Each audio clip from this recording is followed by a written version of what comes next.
Alrighty, we are back.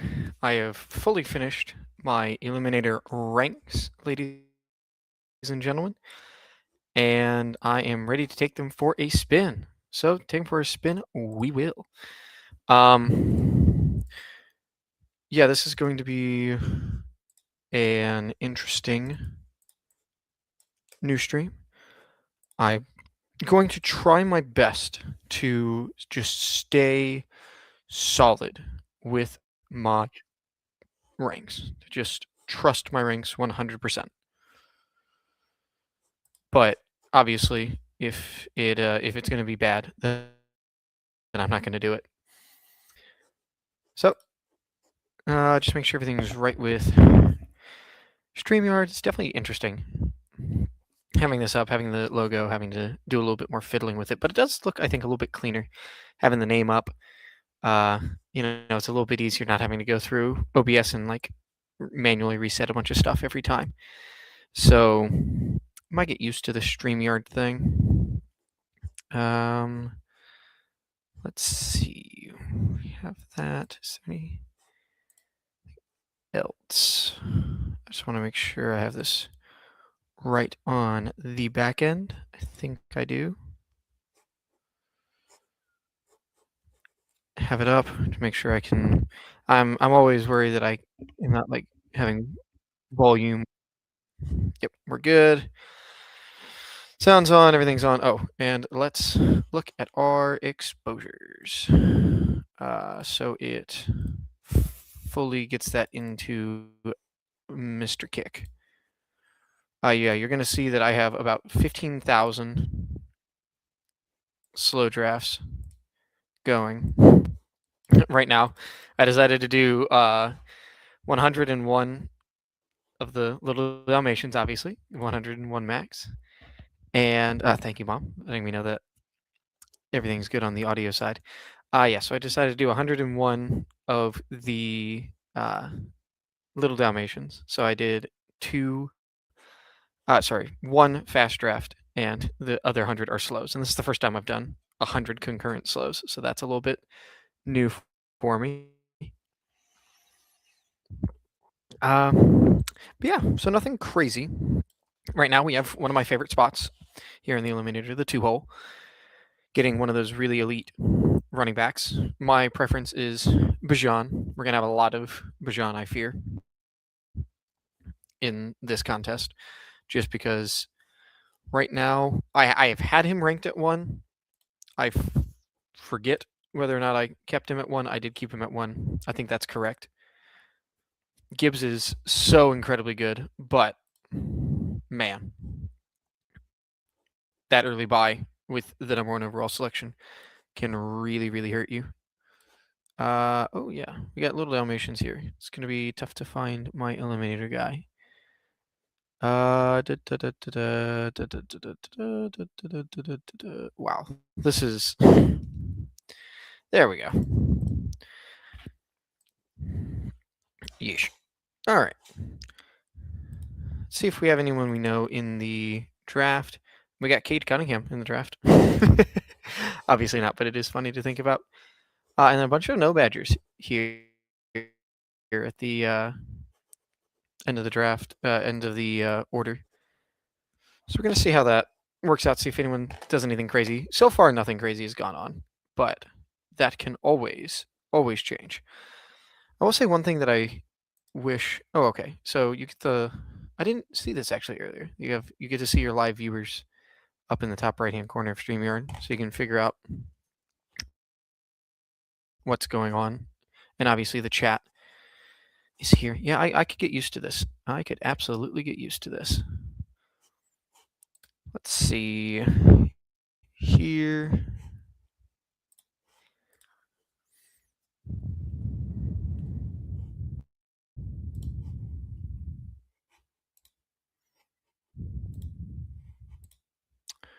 But yeah.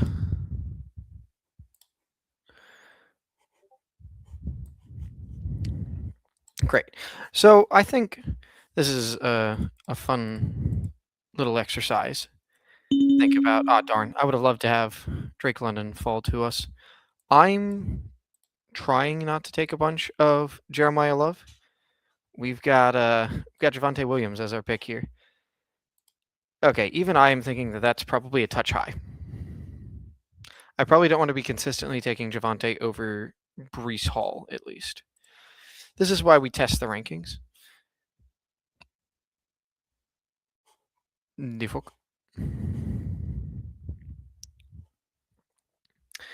Yeah, I get the. I think it like this. Maybe moving these around like this. But we don't have too much time to futz with that.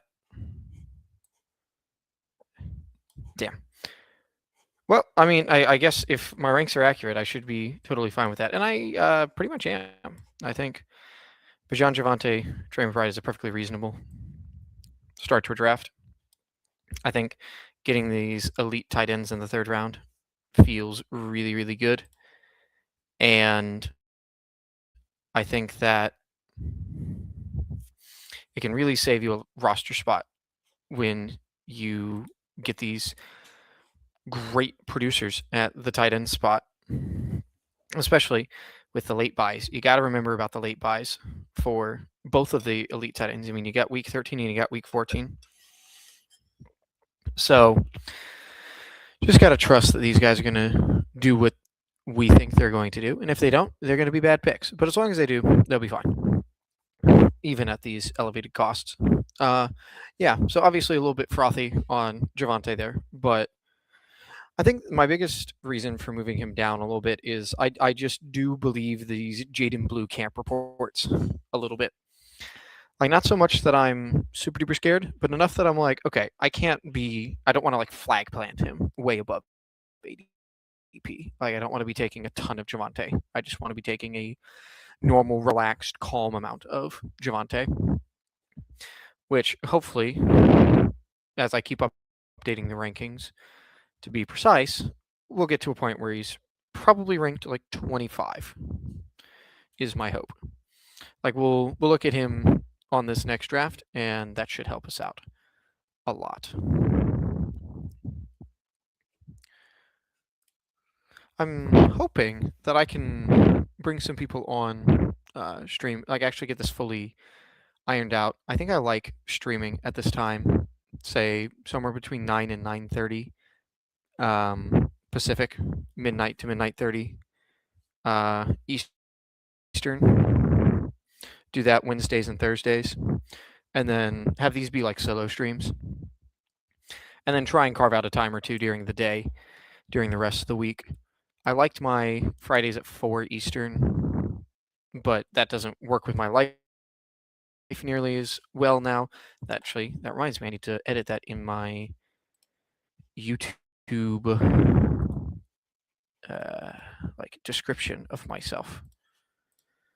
I don't know what that's called. Channel description. I think that's going to change enough. Like, when I stream, that it probably shouldn't be in the channel description. That should probably be, pardon me, somewhere else.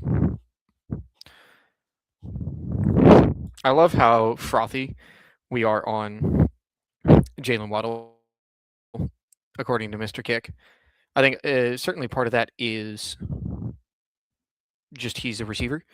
A part of that, I'm sure, is that we don't have any receivers yet on this team. So my initial thought would be Judkins. However, I think that's a bad fit on this team. 2 week 11 buys on the same team at that position. Psychic saying Jalen Waddle. I'm totally fine saying I don't think so. I'd rather have Luther Burden. I think he could be really, really good, especially if what I think is going to happen happens with this being. I'm going to come back to that thought because I need to think about, do I feel confident picking Terry here? And I think I do. I think Burden and Terry McLaurin both have really high outs to being really good players. Okay. I was like, what the heck? Why is the highest ADP 53 and we're at pick 50? Anyways, But what I was saying with burden is I think I need to be logically consistent, and if I am going to be as down on Colston Loveland as I am, I need to be open to the idea that the other Chicago pass catchers are going to be really, really good. And I think that Burden could be like a JMO style receiver on sort of the like middling low end, and could be, you know, just absolutely barn burning on the high end, which is something I want to be targeting. But yes, let's I'm gonna go and fix that YouTube thing. Don't want to be lying to people about when I am streaming or anything like that. Want to be making sure I let y'all know. I'll probably do a Twitter post with a schedule for the rest of the summer sometime later this week. I just got to where I'm going to be for the rest of the summer. I want to make sure I have everything set up before I commit to a strong streaming schedule for the rest of hot best ball summer. As you can see, I'm an amateur at this YouTube thing because I cannot for the life of me figure out how to edit my profile. I'm sure this is very entertaining. Exactly what people want to be looking at. It's very hard to just talk about nothing during the silences of a best ball draft. So I'm just going to sort of go around, live my life, do what I need to do outside. Oh no, that's create a post. I don't need to create a post.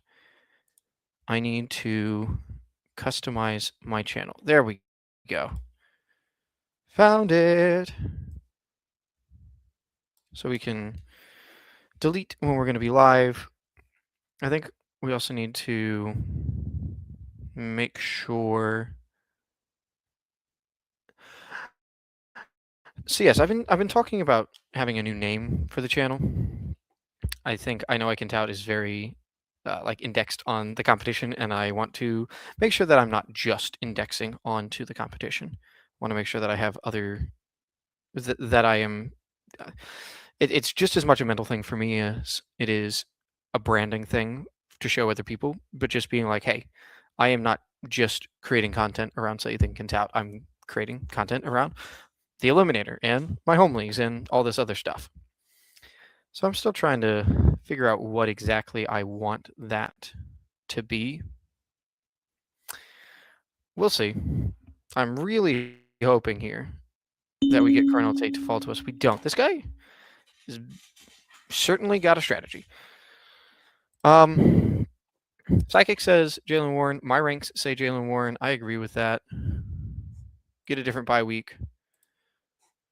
Get a solid starting running back. Rotate in. Kick is saying MHJ.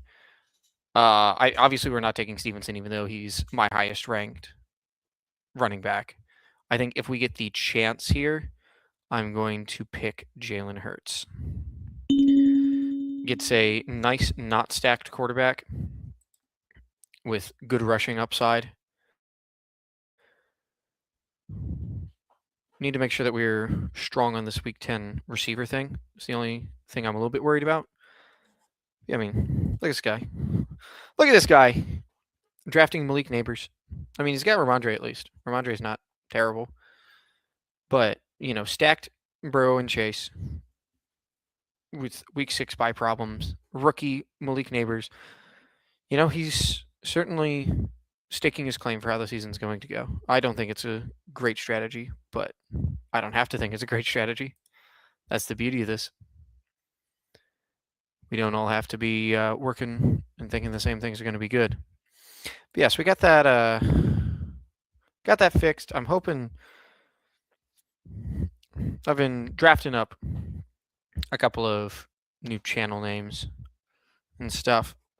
I want to see if people are attached to my channel name. I don't think they are, because nobody refers to me as my channel name. It's all my name. So it could even just be as simple as switching it from, I know I can get out to Nathaniel Wright Fantasy or something like that.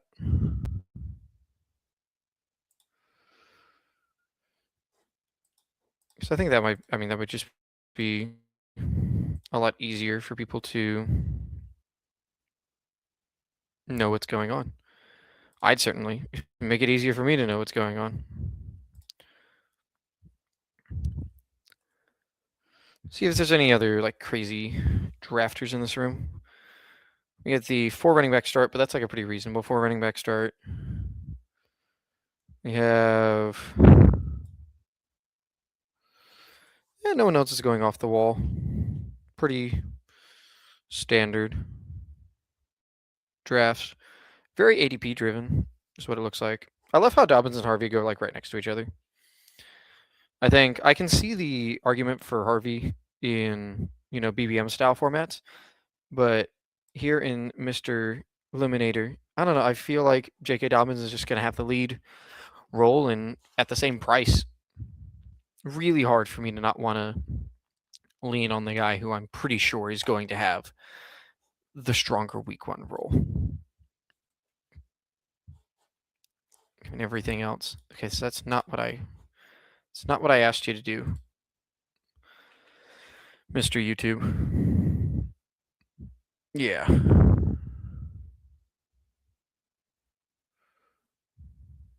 Okay, that's fine.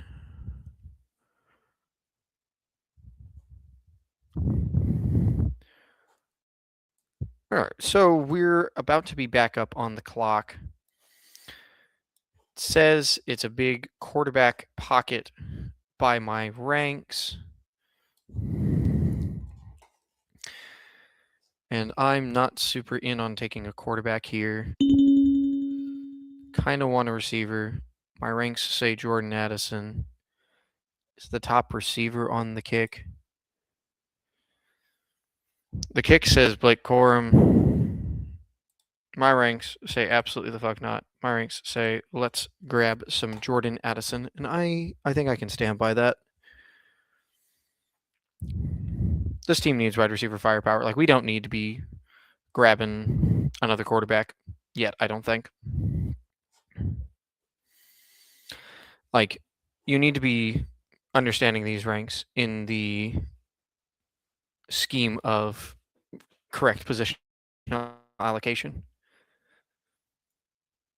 I wonder if that's true for other people's ranks, because I haven't really drafted off of other people's ranks directly, like non-psychic ways. I have to like actually sit down and be like, okay, do I legitimately believe Aaron Jones is a better click than Blake Corum? Yes. I think even, and that may mean I have very little Blake Corum, but I think they're pretty close. I think that you can break ties in terms of Blake Corum's favor. I think I have them ranked back to back, but I think especially on this team where I have that Minnesota pass catcher, and Aaron Jones has a better bye week for this team, I am pretty confident that Aaron Jones is a better selection on this team, and he's ranked higher. So that makes life easy. But yeah, I forget what I was saying. Oh, yes, changing the name. I think just like Nathaniel Wright Fantasy might be good. Have a little like brand awareness thing. But it keeps it simple. Yeah. I think I don't want to do that yet. I'll wait until I'm fully eliminated from the contest to change anything. But once that happens, I'll probably switch that over to something else. Right now, I'm thinking of the right fantasy. If people have any ideas, they're welcome to obviously sound off. But that's where I'm at right now.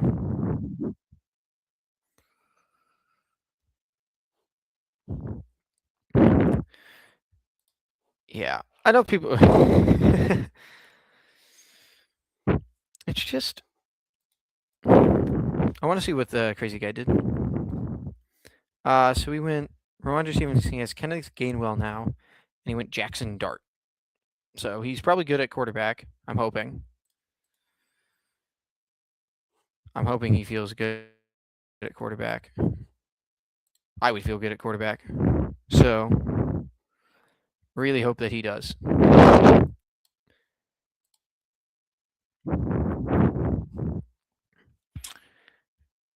Who would I pick? Chris Rodriguez is not a bad pick. Not a bad click here.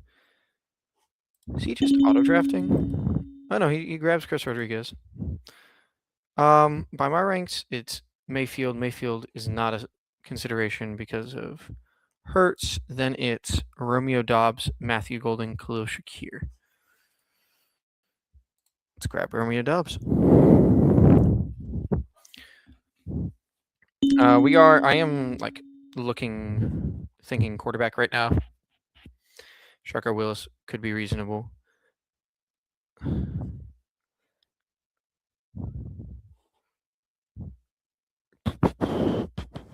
going to grab Willis. I think this means I need to be switching Willis and Darnold in my quarterback ranks. So let's go look at that. Because wait, where is Willis? Or sorry, Willis and Shuck. Yeah, I think both unstacked, I would prefer Willis over Shuck. And I'm pretty confident in that. Like, again, this is a format that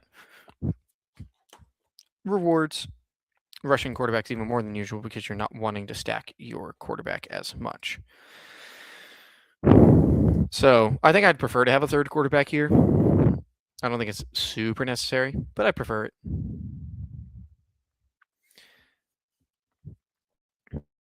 Yeah, and having Concepcion, I think that's another thing that I'm not super happy with. I'd rather have Concepcion in the golden tier than in the tier beneath with Coker and Higgins and Diggs. Yeah, I think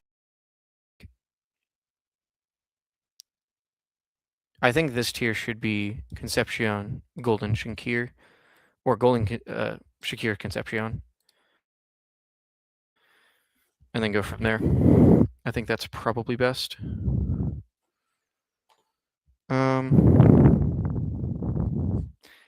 Yeah, I don't know. It's hard to be super confident about any of this stuff. Nope. Let's get back to the draft. No need to just be staring at the contest page. Yeah, we're definitely a little bit behind at receiver. Some people would be comfortable stopping at 4 running backs. I think I am comfortable. Like, I think quarterback and running back are both in the same spot where I am comfortable stopping at the amount that I have if necessary, but I prefer to have one extra in each. I think I'd prefer to have one more tight end, and I want all the receivers I can get. And that'll be the way we build this team.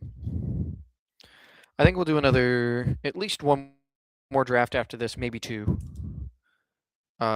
Maybe 3. Depends on how we feel and how fast the drafts go. Probably going to take a quick break after the first draft just to go to the bathroom, wander around, all that sort of stuff. But very quick break. So we're coming back at 143. We're getting some receiver fallers, both by my ranks and ADP. Kick wants Stroud. My ranks say these receivers are better values. I'm inclined to agree, especially on this team. Yeah, my ranks don't have Keaton buried, but they do have him lower. So, interesting. The kick says it wants Omar Cooper over Jalen Coker. I'm not sure. I'm not sure about that one. I am not sure about that one. Like, Coker's just like very clearly the wide receiver 2 on this Carolina offense. I'm looking at his stats and I'm understanding where the kick is coming from, but not for me. I disagree. So he snaps up Stroud. Again, would have loved Stroud. Stroud would have been a nice third quarterback. I think I will capitulate to big Omar Cooper here over Keaton Mitchell. It's like I do want another running back, but I need more receivers. And I'm much more invested in getting these receivers that I need than getting a running back which feels much more like a luxury pick at this point. I mean, Keaton Mitchell, maybe Keaton Mitchell is a better pick there. Like, it's close. And I'm fine with feeling like this. If they're actually feeling close. But yeah, I think this is definitely the team for Omar Cooper. We're starting to get down to the tight ends where I'm like, yeah, I should probably have 3. Even with Trey McBride. Just because I'm like, ugh. Maybe that's not true. Maybe Trey McBride is just always 2 tight ends. His bye week is so late, and he's supposed to be so good so often. I mean, there is a point where it's like, yeah, if my last 2 picks are tight ends, like if I'm putting him with Gesicki and Ferguson, then yeah, we're doing 3. Or heaven forbid, Charlie Kolar. You know, everyone's favorite new name. But yeah, I think 90% of my Trey McBride teams are going to be 2 tight end is the hope. Because that's the whole thesis of picking him. It's not going to be a useful thesis. It's not going to be something we're interested in if I have to take other really good players at the position anyway. Like, it's just not how I want to be playing.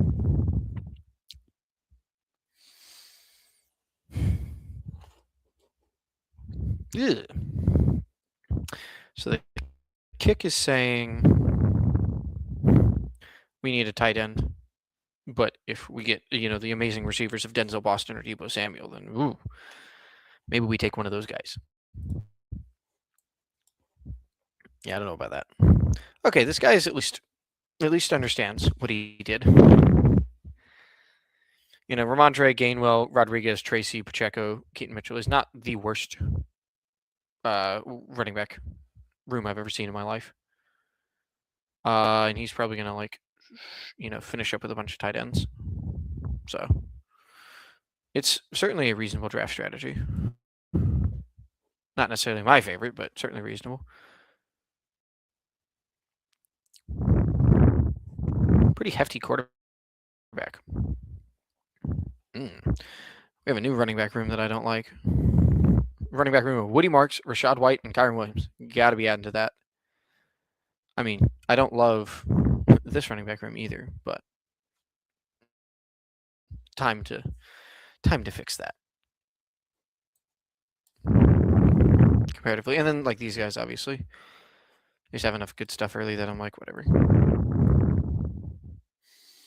Yeah, we're getting to the tight end range where I'm sort of just like, yeah, these guys, what the fuck ever. Who cares? Just a whole lot of who cares. Really? Jalen Naylor is above AD Mitchell? I don't know about that. I do not know about that. Jalen Naylor needs to be like Calvin Ridley. Like, he can be right above Calvin Ridley. That's where he belongs. So we'll go fix that. Like, I understand that he is ADP 150, but I want no Naylor. I want very little Naylor. I'm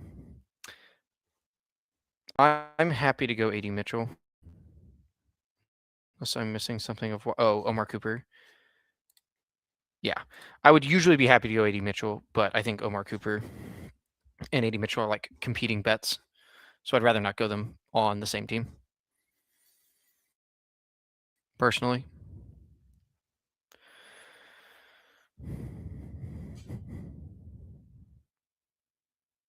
Although I will say if AD comes back to me, I'll probably pick him. Just say screw it. I don't want these shit-ass running backs. Yeah, we'll grab 80 Mitchell. That's fine. And we will go fix that ranking. All right, so we got Jalen Naylor. Where I'm like, what the hell is this? Yeah. Goodbye. Like, you belong like there. Like, I can see where I have him in my mental model the same as Jalen McMillan, just because I really don't believe in Jalen McMillan. But I can understand why Jalen McMillan is a much better pick because he's in a better offense, and they're both the third target on their teams. Jalen McMillan's just in a what is supposed to be a wildly better offense. Catch my George Kittle ranking. Yeah, you'll never see George Kittle on my stuff because I don't think he's going to be healthy for week 1. If you think he's going to be healthy for week 1, don't use my rankings because you will not get any George Kittle. Not that you can use my rankings because they're not really posted anywhere, but yeah.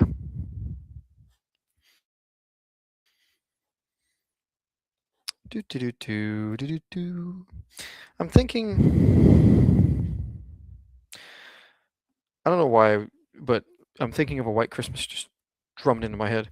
Oh wow, the big sidekick is into George Holani. I don't know. We were on this train earlier in the off season, and then we jumped off, and now we're back on it. I don't know. I was on the Emmanuel Wilson train for a little while. Then he's apparently third in reps at camp. It's just an absolute like disaster of a situation. I just sort of want to not have to think about it, but we do have to think about it because it's a running back of a pretty good offense. I think the most like boring thing that is also reasonably likely is it's just like, oh, yeah. No. Like this guy is totally fine. But we have George Lonnie doing like some pass catching stuff like he did earlier. And we have Jadarian Price doing some early down stuff. But Jadarian Price has the vast majority of the workload, and George Lonnie like vultures touchdowns and 3 receptions a game. So they both end up scoring like Jadarian Price scores like 12 fantasy points per game, and Halani scores like on average like 5, and neither are good picks at the price. But that's like hard to believe with how much running back pie is going to be available in Atlanta, or sorry, not Atlanta, in Seattle. Darn. Yeah, these tight ends are really getting drained. They really do not like us having nice things. Yeah, I would love to take Brian Robinson, but not on this team. Like this would be a great structural pick of Brian Robinson, but not great for this team. I think we're pretty much done at receiver. We'll go ahead and grab Gesicki. I'm not worried about Eric All. Not even a little bit. I should probably move George Holani up to like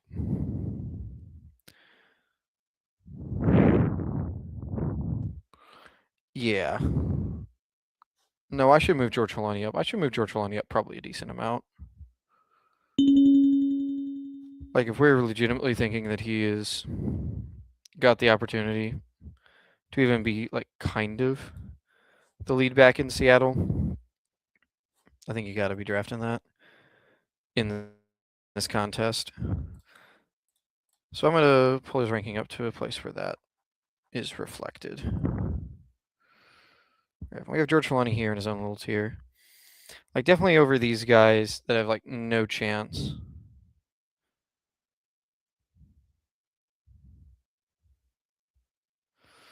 It's like, yeah, like I definitely don't want to put him above Alvin Kamara. So, like, I'm fighting with him and Braylon Allen, but I think I want him to be lower than that. Definitely want him to be above like Brisket.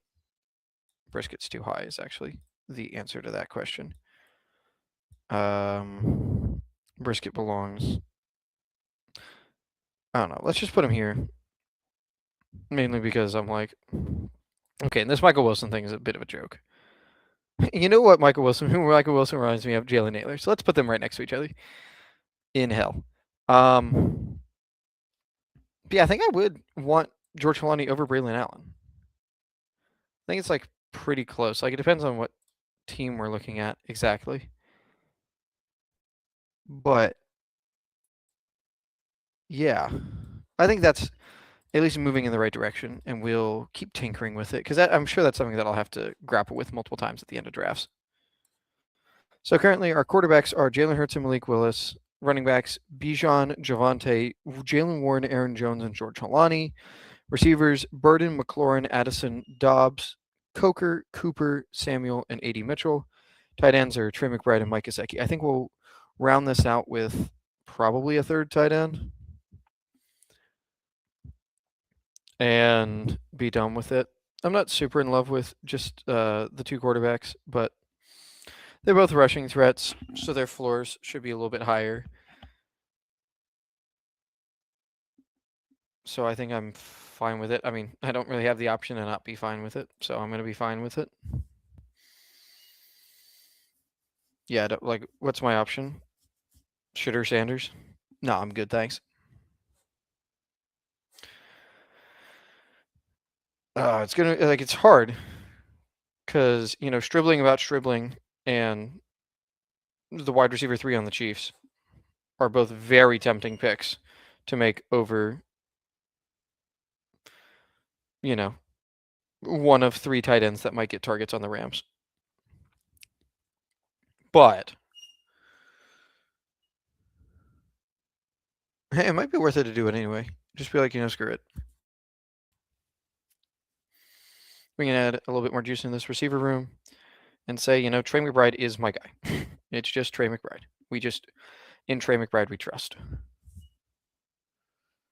Yeah, I think if one of those two falls to us, I think that's what I will be doing. Is just going, okay, you know what? We're either going to be Stribling Bros or Taquan Thornton Bros today, and we'll be doing a 2-5-9-2 build. We will be in on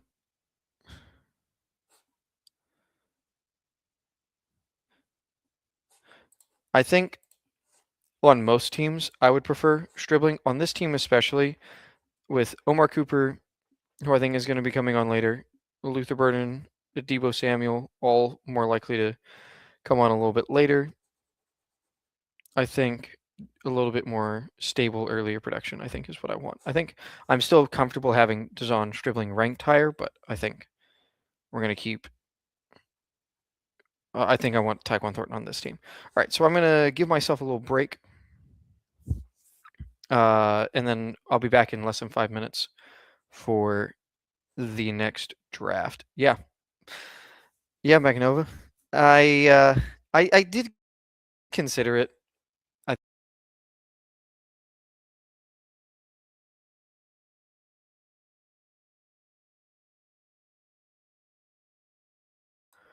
Oh, that's so funny. Wow. Okay. So this is Amateur Streamer Hour. I didn't know if I backed out of the page on StreamYard, it just kills the whole stream. That's crazy. That's so funny. So we will not be doing that. Yeah, I need to. Yeah, no, I think I have one of the keys on my mouse is set to like undo it's set to undo. So I think it just tabbed me out of StreamYard and it just died. So I need to bind that key so that doesn't accidentally happen again. But yeah, let's go look at the team again, name it and stuff. Give it a little understanding. So, I forget how to name teams sometimes. 7-2 2-5-9-2. Let's do that for now. Oh, I usually say streamed. which is kind of redundant if I'm going to be streaming all of them. But here we are. But yeah, I thought the quarterbacks there were awful. Like I could take Shooter Sanders, who I think is going to be the Browns starting quarterback. Great, whatever. And then I don't know. I just think that Tyquan Thornton is going to be scoring so many more points over the course of the season than Darnell Washington, or I mean Colby Parkinson would be the tight end that I would have probably picked there. And I just think Tyquan Thornton is going to outscore him so often, and I don't think I'm going to really need Colby Parkinson's points to cover Trey McBride all that often. But yeah, I will go ahead and start looking for this next eliminator. And yeah, waiting for 11 people. So I'm going to go to the bathroom and I'll be right back.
Yes, the beauty of being a streamer and leaving to go to the bathroom, seeing how many people are viewing, coming back from the bathroom and seeing that more people are viewing. It's always a joy. I forget who you took over Mendoza. I think I would have done that. Okay, well, let's take a look at this. This is something I actually like doing, is having these little, like, retrospectives. So, where did Doza go? So I took A.D. Mitchell over Mendoza. I think that's perfectly reasonable to say. I'd prefer swapping those around. I might even agree with you. I might even say, yeah, I think Mendoza in. Oh crap! I don't know how I can make this easier to see. Crap. It's annoying. But yeah, you can just see the headshot of A.D. Mitchell, I guess. Actually, wait. If I take the comment down, yeah, there we go. Yeah, I think I might agree with you. I think I might say that Mendoza would have been better there structurally, because I am not super comfortable with Hurts and Malik Willis being my only two quarterback options. Yeah, you know what? I think I agree, especially because I feel like I actually have a pretty good dearth of these like 15th to 17th, 18th round wide receivers that I'm like, okay, we can mix and match these, and I want to be mixing and matching these. Like if I ended up with that, and then I end up with like a on Stripling instead, like that's totally fine. I feel a little bit more comfortable about the quarterback room. I mean, A.D. Mitchell could just be that guy, though. Like that's the argument in favor of taking A.D. Mitchell. Is like A.D. Mitchell has shown the ability to be that guy, but I'm just not sure how important that is. I don't know. Obviously, I think part of this is going, okay, I want to be deferring to my ranks as much as possible. And I don't have Mendoza buried, I don't think,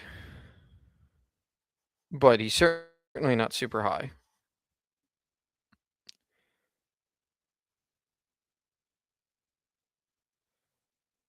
Yeah, he's beneath this, like the Trey Tuckers and DeJohn Striblings of the world. Ah, no, he's not. I'm like, wait a second, that doesn't look right. That does not look like my rankings. This makes more sense. Yeah, there we go. Yeah, so I have him right around Gino.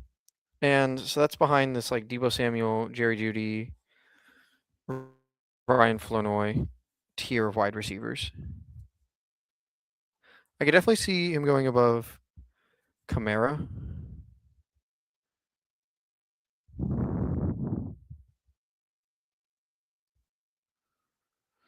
Yeah, I could see him like jumping this tier of wide receivers and saying, you know what,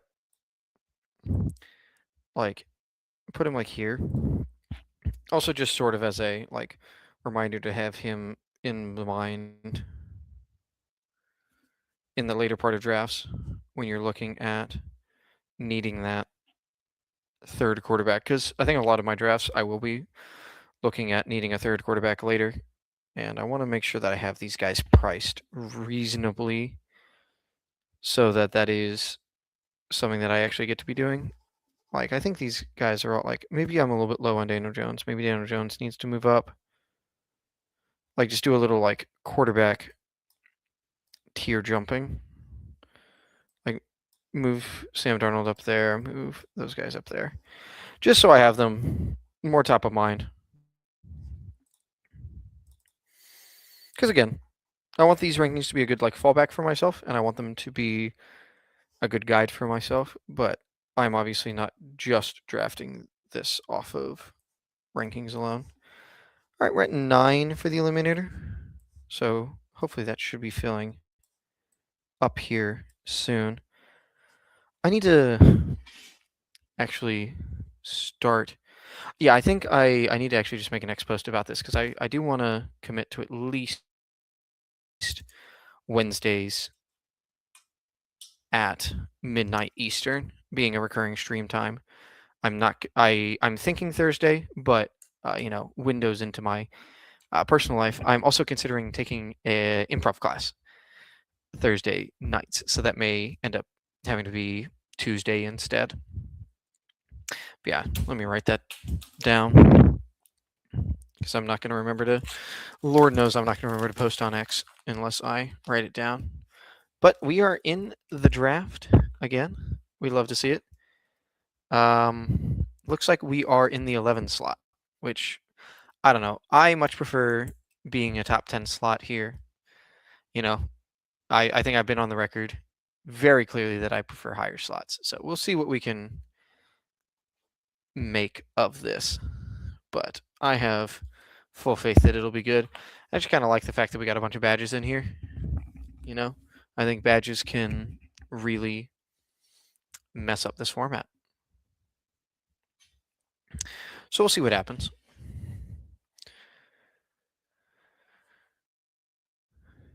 So anyone I know, I don't know a lot of people, so usually the answer is no. Even if there's people that are in chat that I know them by their chat names, I do not know them on Underdog because we all obviously have wildly different Underdog usernames versus our YouTube names versus whatever else we end up doing. Yeah, it seems that Gibbs has like ascended to be the clear 101 for most people. So I think after about like once I get to about draft 30, I'm going to be looking at it and going, okay, am I getting any Gibbs? Because I don't want to have 0 Gibbs. And if I'm not getting any Gibbs, I may switch Bijan and Gibbs back. Oh yeah, where do we have Javante? So my rank is 24, and he's currently going at an ADP of 26. Yeah, I think I'm happy to be above market, but having him at what was it? I think it was 21. He was either 21 or 22 earlier. That's not not the not what I want to be doing. Okay, so we're gonna be getting one of the guys. I guess really the 12 spot's what I hate because I'm really out on James Cook, so I'd rather do other things and other. But yeah, we'll take Justin Jefferson. I'm happy to do that.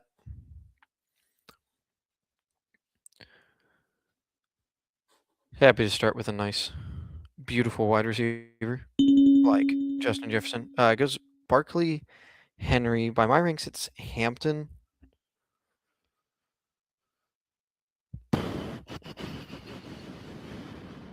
Yeah, we'll go Hampton.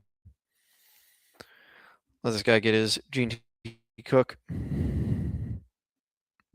It's weird because it's like I'm so ADP value pick. Oh, I don't want to not click on James Cook with the mini, 3-spot fall, but he just has a lot more risk than I think people are pricing in, and I think that we're looking at last season. I think we're going to look back on James Cook's last season and see it as a ceiling outcome instead of a median outcome, and I think that is going to color the way that people see and talk about him in the coming years. Like I would be shocked if he was a borderline first round pick again.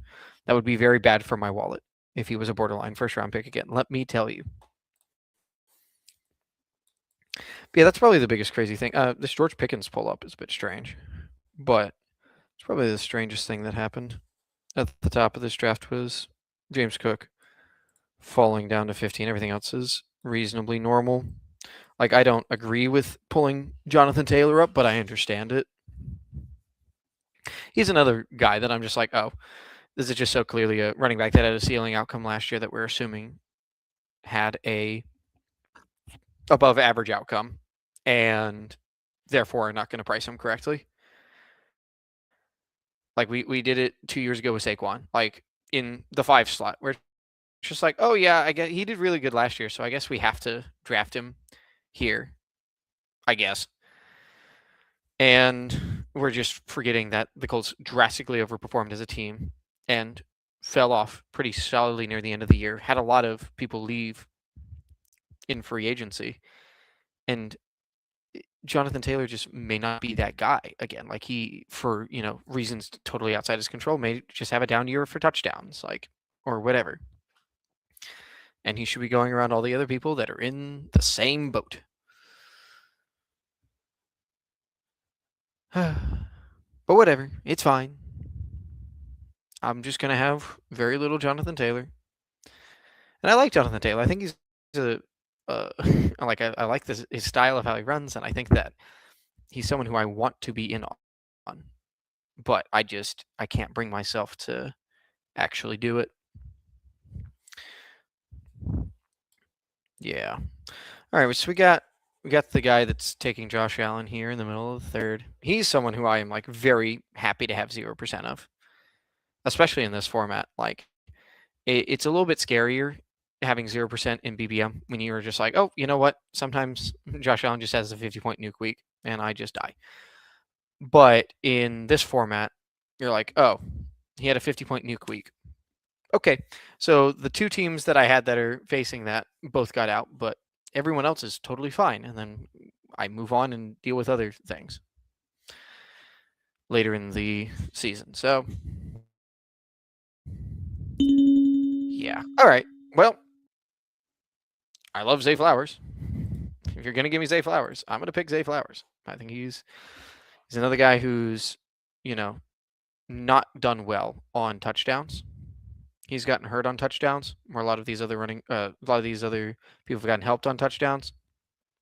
So I am aware that I'm going to be more in on him than the market, because I think that the touchdowns are fluky, and I think other people think that they are just who he is as a player. We'll go Lad. I value much more than a couple of spots in my rankings. I value having different bye weeks amongst the same position group. I also value the Chargers correlation.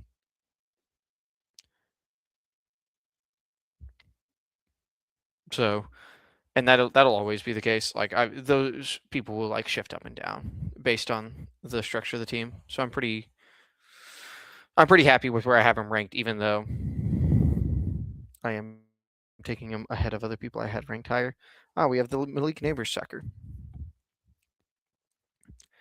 Yeah, I can see the guy that is pulling up. Jesus Christ. Pulled up Devontae Smith 12 spots and David Montgomery 7 spots to take Malik Neighbors in the Eliminator ahead of ADP. There's EV in these drafts, ladies and gentlemen. There is EV available in these drafts. The worst part is I don't hate this Jonathan Taylor team. Like, I think Chase Brown and Javonte Williams, you're getting, like, you know what you're getting. And I think that the T. Higgins fall feels really nice. I also don't hate this 0 RB team we got coming out of the 3-hole. I think there's a lot of people that are building 0 RB out of the 3-hole in a lot of drafts in both formats. So, like, this is not nearly as unique or, like, interesting as I think people are making it out to be, because you can get Bowers there. It's pretty easy to talk yourself off of, like, taking one of the running backs at both the 210 and the 3-3. And at that point, it's very easy to go like, oh, we've got this started, might as well just let it go. Yeah. I forget. I have too nice of a chair is the problem. My chair is too nice, so it's too easy to just move around in it. So I need to sit still. Or what do we got back now? What show, movie, whatever inspired you to be an actor? Interesting. So it wasn't watching something. It was I'd been a like choir kid for a long, long time. I think like I was in 5th grade or so. And I in high school we had our first school musical and it was Guys and Dolls. And I went because I was a choir kid and I went and auditioned for it and I just fell in love with the art form, with the way of telling stories, with I, to be completely honest, I loved a lot of the people that I met, and that was a significant reason why I think I kept coming back to it. Because everyone I meet, not there were bad apples. every profession has its bad apples, but I think a lot of what it takes to be a good actor requires you to be caring and compassionate and interested in your fellow human beings. And with that, I'm going to be caring and compassionate and think of my fellow human being, Christian Watson. Unfortunately, Centex has logged off the stream, but I'm okay with that. But yeah, I think it's just doing that, and acting's just a lot of fun for me. Like once I did it, I just couldn't really stop doing it.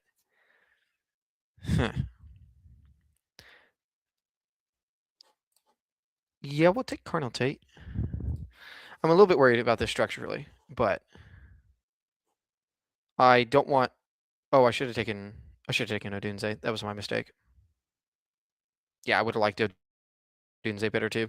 Damn. I don't know. The psychic got in my head. It the psychic virus. Yeah. Nah. And I think it's especially it's harder in the times like where I am right now, where it's I've been very blessed since I graduated college to be working the vast majority of the time from when I graduated college till, about a month ago, a couple weeks ago actually. And this is the first time I've like ended a contract after college and been like, oh, I don't know what I'm doing next. I don't really have any solid leads. I don't have any contracts that are scheduled. So it's definitely been a bit of a, locking back in to when I was in college and earlier in my life, and just being like, yep, this is a risky career path. This is, you gotta save up when you can and be prepared for when this happens because it's gonna happen, no matter how how talented you are or how much you grind and send auditions in everywhere. It's not like normal people jobs in that way. But that's what you have to do. And I'd much rather do this and then look at myself in when I'm turning 30 and be like, you know what? I need to go do something else. This isn't working out. Then look at myself when I'm 30, not having done this and going, oh, what if? What if I did that? Because even if it never becomes anything more than what it is right now, I think that, being an actor and traveling is going to be, you know, something I remember for my entire life. And the people I met are going to be people I remember, and the experiences are going to be great. Oh, hey Hartman, how you doing? It's good to see you, man. I'm glad we got some people that are uh, wonderful and either on Pacific time or have insane schedules. Yeah, I always say when I'm 30 because I remember a story my parents told me that about I think it was the Zach Brown band. Maybe it was Alabama. It was a country band that they were like, okay, once the youngest of our members turns 30, we're gonna give up and get real people jobs. And it took them like almost. I think the youngest member was 29 when they like finally got their like big record deal and sort of like quote unquote made it fully. And I'm just like, I don't know why that story is always stuck in my head as like a benchmark for like just it's just an easy benchmark for like, oh, this is when I'm going to when people settle down with their life, when you do all that stuff. Oh, my heart says Makai Lemon and my head says RJ Harvey, and my heart wins. And I think we're done at receiver in this room. But oh, it's such a beautiful receiver room though. Like it's so pretty. Yeah, we're taking RJ Harvey here. I don't love RJ Harvey. I don't really love having to take him at this sort of price, but he does have upside, as an exciting pass catching back in an offense that I want to be targeting. And I'm going to need to be taking a bunch of running backs here. So we can start off with him and go down into other profiles that I'm a little bit less excited about, that I'm more like, it's fine. You know, I can take my 30% Rashad White. Need to get those numbers up. Those are rookie numbers. Just like scrolling through these, it's always fun to look at.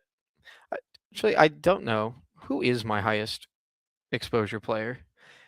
I don't know if there's a way to aggregate all of your exposures. Like in the Eliminator, yeah, this makes sense. It's a tie between Javonte, Mike Evans, Omar Cooper, and Dontavian Wicks. You can see the receivers are sidekick suggestions, and Javonte is all homegrown, organic Cowboys homerism. Don't you worry. And we'll be slowly fixing that over the course of these, the course of the rest of the summer. Because Lord knows, Lord knows, I've got a lot of these drafts to do over the course of this summer. Trying to think, when does this contest actually end?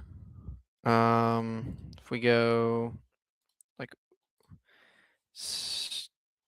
contest closes 9/9, so we've got like 60 something days. So average 2 to 3 drafts a day to get there. Yeah, we're gonna need to really, really step it up to make it happen. Or just like have some days where I'm just like, oh, we're just drafting and we're on stream.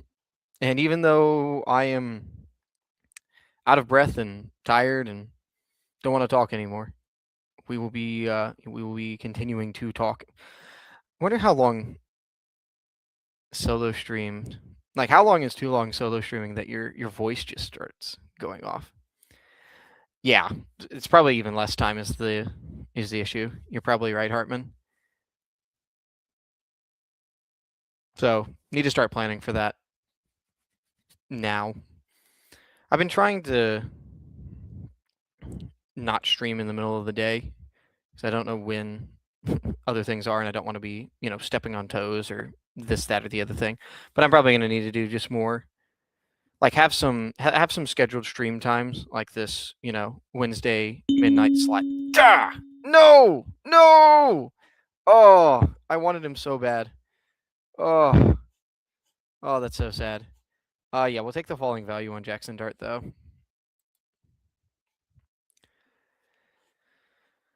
Oh, like I don't believe in Jonathan Brooks at all is the problem. I do not. Like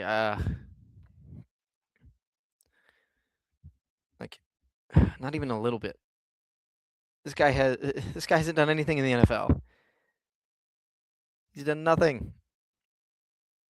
Okay, well that at least solves that problem. Like if I don't want, I could take Laporta. Ugh. I think Laporta's not crazy as a pick. The crazy part is the fact that I'm not getting running backs when I need running backs.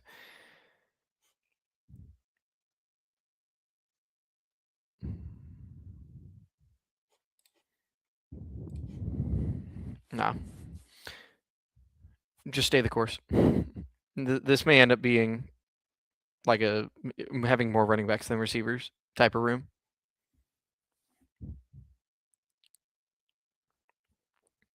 Interesting. Yeah. And I don't really want to be doing slows for this because I think that obviously ruins the whole doing 150 of them on stream. So where are we at right now? We are probably like what, 20-ish percent. That looks more, 20, somewhere between 20 and 25% full. Yeah, 25% full. So in a perfect world, that means that, and I'm 10% of the way done. So there's a lot of catching up to do. Yeah, I think that it is both true that you want to be avoiding zeros, but it's also true that,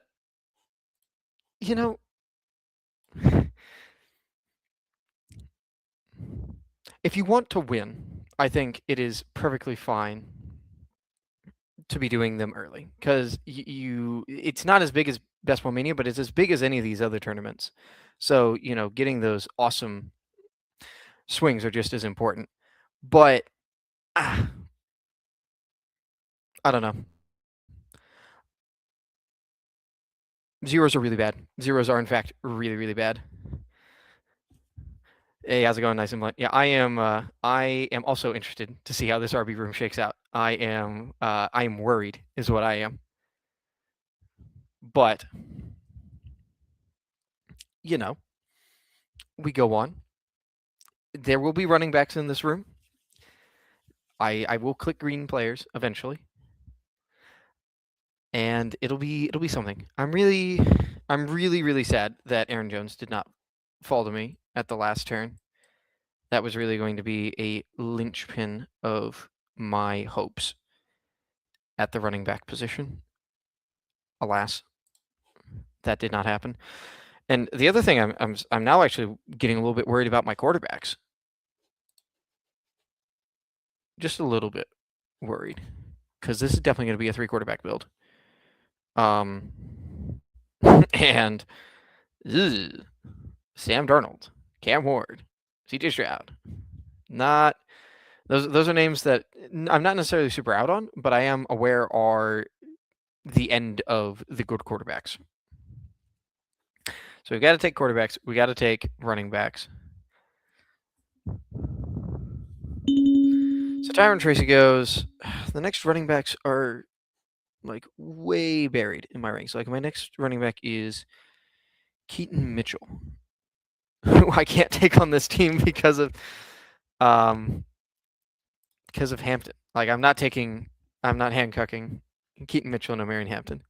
So I'm gonna put my head down, and we're gonna draft running backs later, and we're just gonna make sure that all of our other positions are set so that we can go ham on the running back position because it's going to be ugly. We could take Cam Ward. Woody Marks is just so. I'm just so not interested in that. Yeah, we'll take Cam Ward. I am now even more interested in how this running back room is going to shake out. So what do we do? Like 3-7-6-2 and just sort of like punt tight end effectively? Like grab another middling tight end. This team may already be screwed. That may be the answer. Is not all teams are winners. that unfortunately may be the answer here. But maybe not. Like if we're looking at who's likely to be there when we're at in the 150s, like if we can get like a tight end and a Ty J Spears, that would go a decent amount towards solving this problem. And then we can just hammer every backup running back with a pulse. And that's the sort of thing where it's like, okay, this sort of build can work better now because, yeah, I want to avoid zeros, but I'm going to need some injuries to happen for this running back room to have any sort of any sort of value. Yeah. Yeah, there's just no running back value anywhere. That is just how the Eliminator is. And I understand that. But yeah, I mean that's what it is. Magnova is Hampton goes nuts. Other positions do what they need to do, especially getting 4 good wide receiver scores. Like I can't remember how many weeks I got carried with terrible wide receiver scores from 3 awesome running backs. And I know that it can happen the other way around, especially with this sort of room. Like I think that this is the type of room that all like Jefferson, Flowers, McConkey, and Watson, I see valid paths for them being first round wide receivers next year. And Tate and Lemon, I think, also have paths at the end of the year, more than likely, to be giving us that same sort of production that puts them in the second or third round next year. Like, I'm not worried about these receivers. I'm not worried about my quarterbacks. I'm not going to be worried about my tight ends. Don't ask me about my running backs. Yeah, and this may be another thing where it's like, okay, I just need to, like, as a unit, be like, okay, I have wide receivers ranked too high in my ranks just across the board and start moving some running backs over wide receivers, even where I think they're worse plays, just because I need to capitulate to the market in terms of, yeah, I don't want to be drafting a ton of 0 hero RB teams where I'm not looking at where I'm looking at these profiles at the end of the draft and I'm going, oh dear Lord, this sucks. These are awful. Thankfully, we haven't hit that point in the draft yet where I'm drafting running backs and I'm like, oh dear Lord, this sucks. You're awful. I'm gonna take Ty J here because I have to accept that I'm going to be fine with whatever tight end I get, I think, and just lock in these running back points.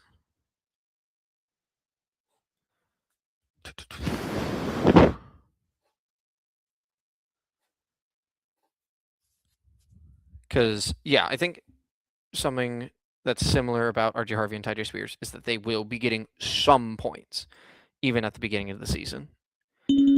Goes Gadsden. Oh, I love Juwan Johnson. I think he fits this team really well. But I'm going to capitulate to big running back and grab Dylan Sampson here. Because Dylan Sampson is one of the last running backs that I'm like, oh, okay, he's going to actually have points that he's scoring in the early weeks. He's going to be on the field and doing things, even when Quinshon Judkins is out there. It gets us 4 different buys Not that I'm really thinking that I'm going to have to worry about buys too much.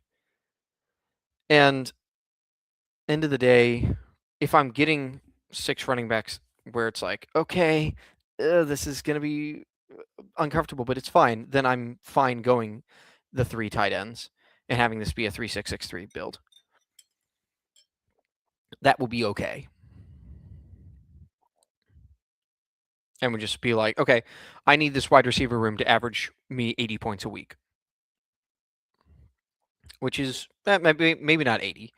Maybe I need them to average like 70 points a week between the 4 of them, between my 3 receiver slots and the flex. If I can have them average me 70 points a week, because like you just build up your score. If I can have those 4 average me 70 points a week, my tight end average me 11, it's 81. Chuck in a nice 16 from quarterback for this room, maybe 17.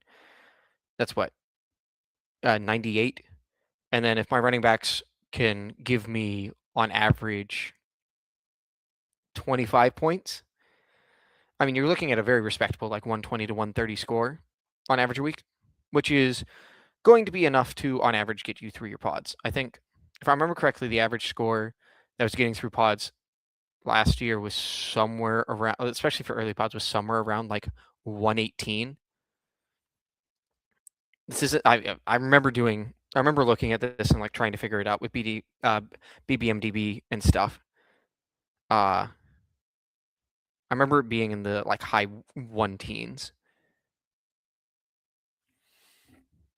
as your like median necessary score. Obviously, the average score that actually advanced was a little bit higher than that, but it was mainly drug up by people like nuking for 180 or something crazy, where it's like, okay, that doesn't really matter in terms of your average score to move on. And there were a lot less people that were like crashing, like moving on with 80-point weeks, especially earlier on in the season. So we're coming back up, and we're still crying at running back. The kick says take a tight end. Take 2, maybe. I'm gonna say no because I want Kamara. The longer we hear nothing about Kamara, the more I'm convinced that he's going to be part of the Saints' backfield for this season. And at this price with this buy, please just give it to me. That'll do.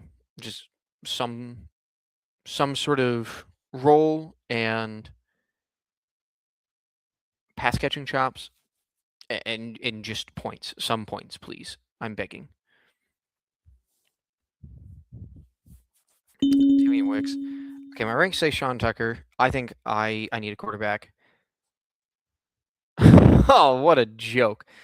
That Dulcich's buy lines up with the Portas. I would have done that if not for that, but I'll take Freiermuth, and we'll probably end up being 3-6-6-3.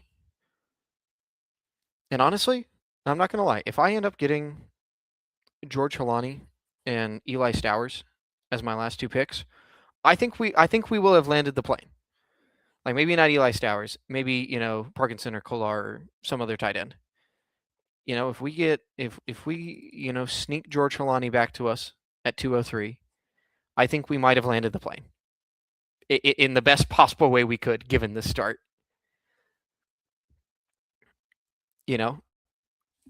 Have that quarterback running back connection. So just got to keep it quiet and hope that no one takes my boy. It's like, what else could we do here? Like Marshawn Lloyd and just pray that Josh Jacobs gets arrested. That doesn't feel good. Say that Ketron Allen wins the job. That doesn't feel good. Say that Jaden Blue has a role, despite not having any indication that he actually has a role. And the only indication is that he actually has a work ethic now.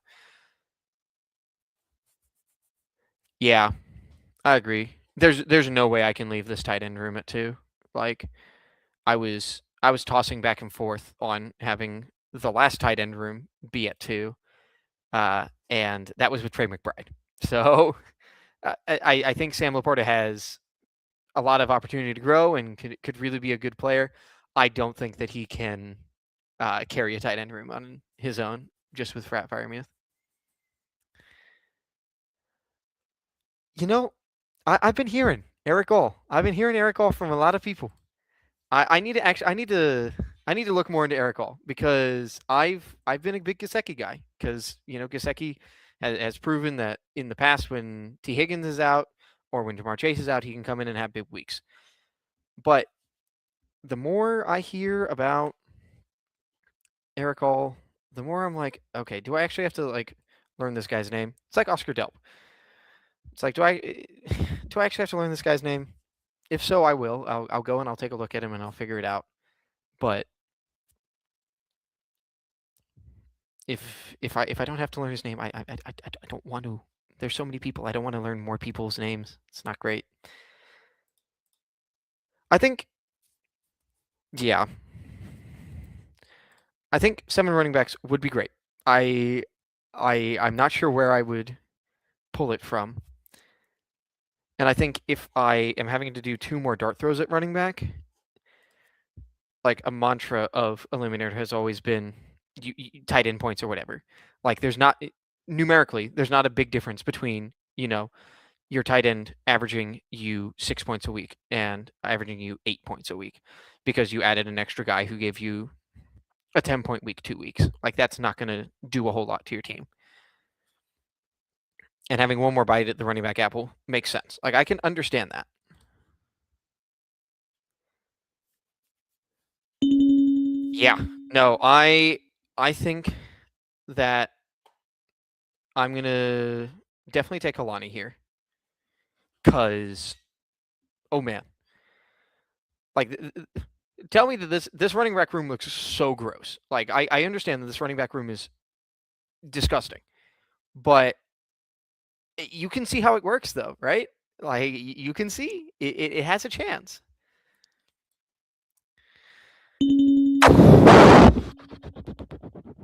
So we're not doing Darnell Washington. We're not doing Jake Tonjes. Probably not doing Colby Parkinson. If we did, so it's between the chat suggestion of Eric All, who I can't even find, and Katron Allen. Well, I think the answer, it was the selection was made for me by the fact that I couldn't pull Eric All up fast enough. That Katron Allen, Katron Allen. I was like, how did Katron All be better? Yes.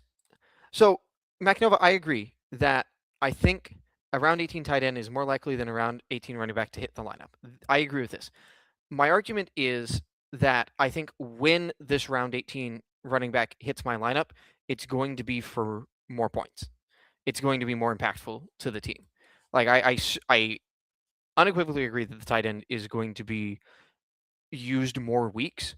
I think that Katron has an ability to be enough of that guy that he's replacing a, Dylan Sampson 8-point score with a solid Katron Allen, boom week of a 14 or 15-point score. And I think that would be more impactful on average, especially with those particular tight ends, because that was not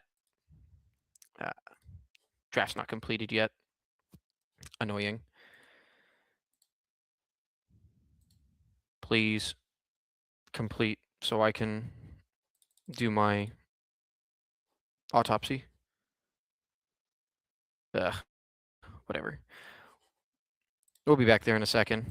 I'm going to go ahead and start our last draft of the stream, and while this is filling, hopefully the other one finishes. Yep. Okay, so it says 25, but you're only giving me 14 here. Underdog, why are you lying to me? There we go. All right. So when we're looking at the tight ends here, like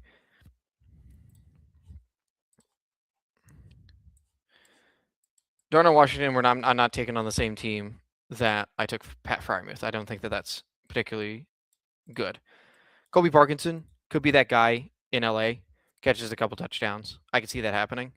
And then I'm just looking at just so unimpressive tight end options. Tonjes, could be the guy at the beginning of the season. Obviously gets phased out when Kittle's there, but I'm not even sure that he has really good weeks while Kittle is out. If we have Dejon Stribling and Christian Kirk and Mike Evans and Ricky Pearsall all like rotating into that pie, I'm not sure that we have to have a tight end that is impactful there. Michael Mayer, not into it. Backup Giants tight end, I'm not really into. Backup Chargers tight end, I'm not really into. Third string Chargers tight end, I'm not really into. Let's go back here and just look at other tight ends. Oscar Delp, trying not to learn his name. Jadavian Sanders. Maybe. I'm just looking at a bunch of uninspiring names. I don't know. My zero is sexier than those guys. Have to. Kids, don't draft 100 slow drafts of the Little Dalmatian. Let me tell you, it does not make it easy for you to find your teams. It's quite annoying, actually.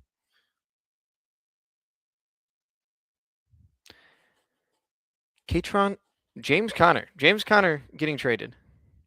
I would love that. Let me tell you how much my pre-draft best ball exposure would love James Conner being traded. I think I have waved so many teams the white flag on James Conner doing anything. Just cause, man, is that for a team that is so bad?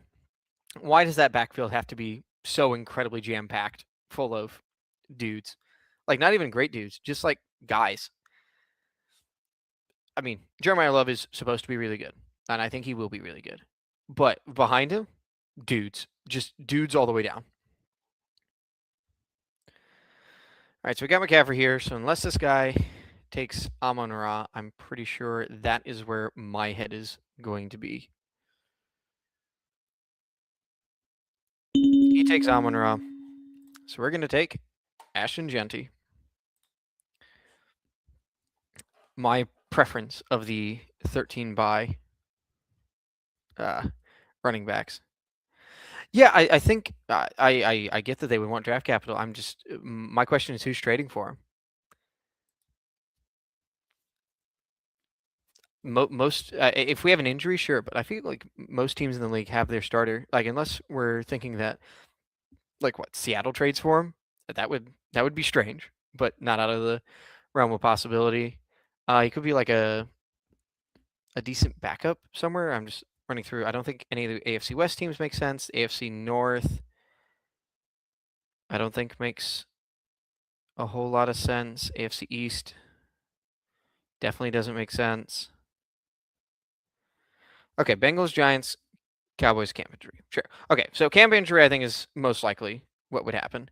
Cowboys, I think it'd be really cool because I think James Cook is a really James Cook would be great.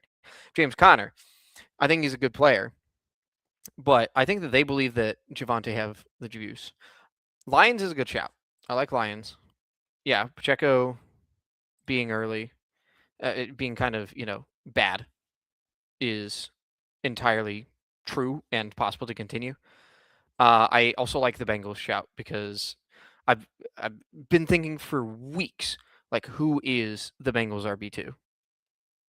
It's Samaje Perine. Like James Conner is just better than him in every way. I don't see the Giants though. I think Scat and Tracy are completely good enough. Absolutely, I will be taking Omarion Hampton here. Thank you very much. I don't know why the sidekick hates Omarion Hampton, but please come on down and give me those beautiful, beautiful Charger early weeks. That's going to be very nice. Yeah, and then, camp injuries will happen. And we just hope that, obviously we hope everyone stays healthy, but injuries will happen. And that could be a solution for a team. I don't know. It's going to be interesting with him. But I'm telling you, on teams that I'm starting G&T Hampton, I'm not really worried about 18th round running backs. Let me tell you. That is, I'm hoping to not have to think about that too much.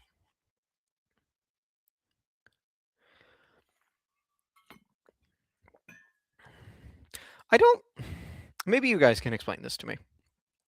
I don't get why Jeremiah Love is going so much higher. I get these other early running backs. Projectable volume is at a premium in the Eliminator format. People don't understand that all your running backs are being priced up. Blah blah blah blah blah blah. Sure. Why is Jeremiah Love going like right behind in the like 1-2 turn group of running backs, as opposed to the 2-3 group, like with Breece Hall and Javonte Williams and stuff? Like, why are we? I don't know.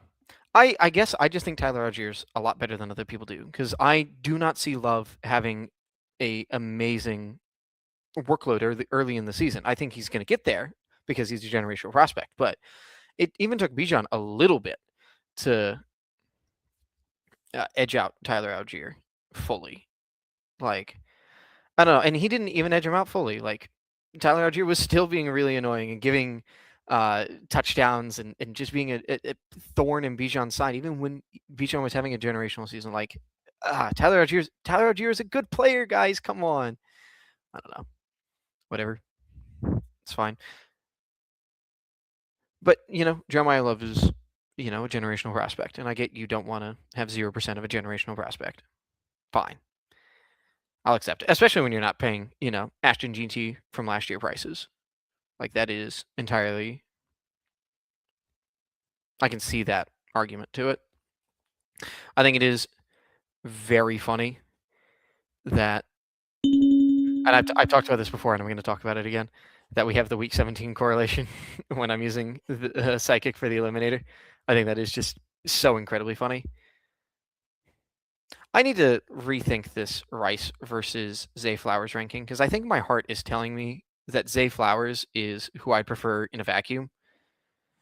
I think the bi-week overlap even with Genti is enough that I'm like, okay, it's shift. They're like right next to each other in terms of like really good players on good offenses that have some question marks that are not entirely within their control.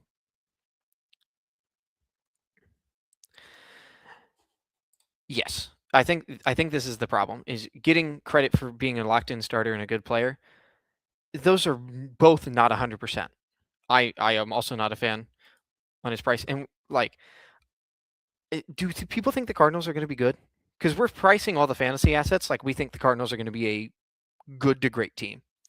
Like, if I showed you the Arizona prices where we have their tight end in the top 2 rounds, their starting running back in the top 2 rounds, and then we have 2 receivers in the top 100 picks and another running back in the 150s. You know what that looks shockingly similar to? Running back going in the first couple of rounds, top 2 pass catchers going super early. The quarterback's the only thing. Backup running back going super early. Third pass catcher going at random price. Like, I don't know. And I don't know about you, but I think the Cardinals and the Chargers are going to be in different stratospheres next season. Okay, I don't think my McConkey rank is that frothy, but I'm getting a lot of him and I'm getting a lot of Hampton. So, I mean, it's objectively not that frothy. It's I rank him 37 and he's going at ADP of 40. So it's not that frothy. Just happened to get him, I guess. Back-to-back drafts.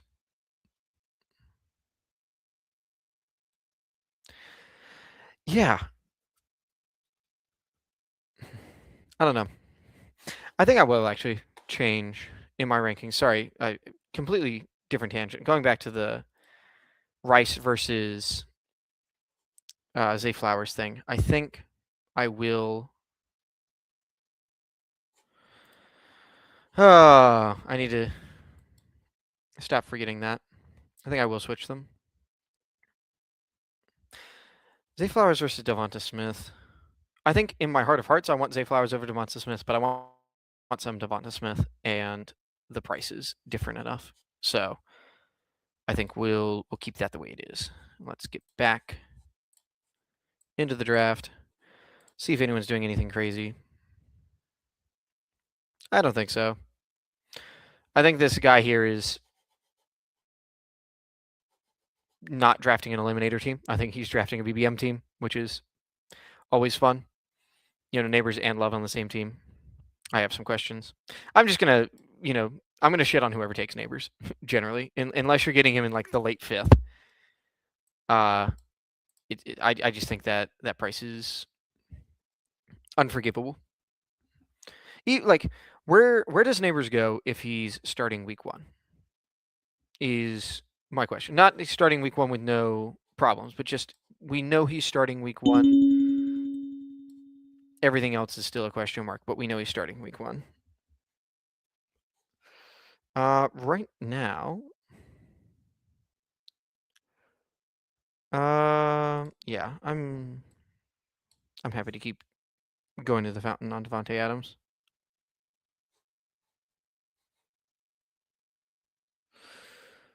Yeah. Correct. Ravens' early schedule is phenomenal. Phenomenal.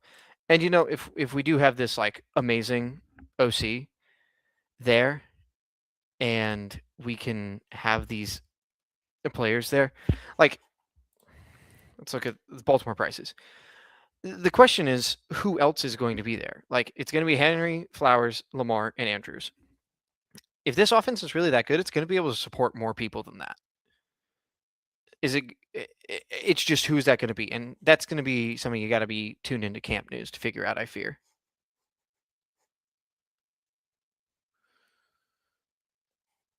Starting week 1, probably 2nd round. I agree with that. Like, if he's starting week 1, but like still has like lingering injury issues, I'd say we're taking him at the back end of round 2.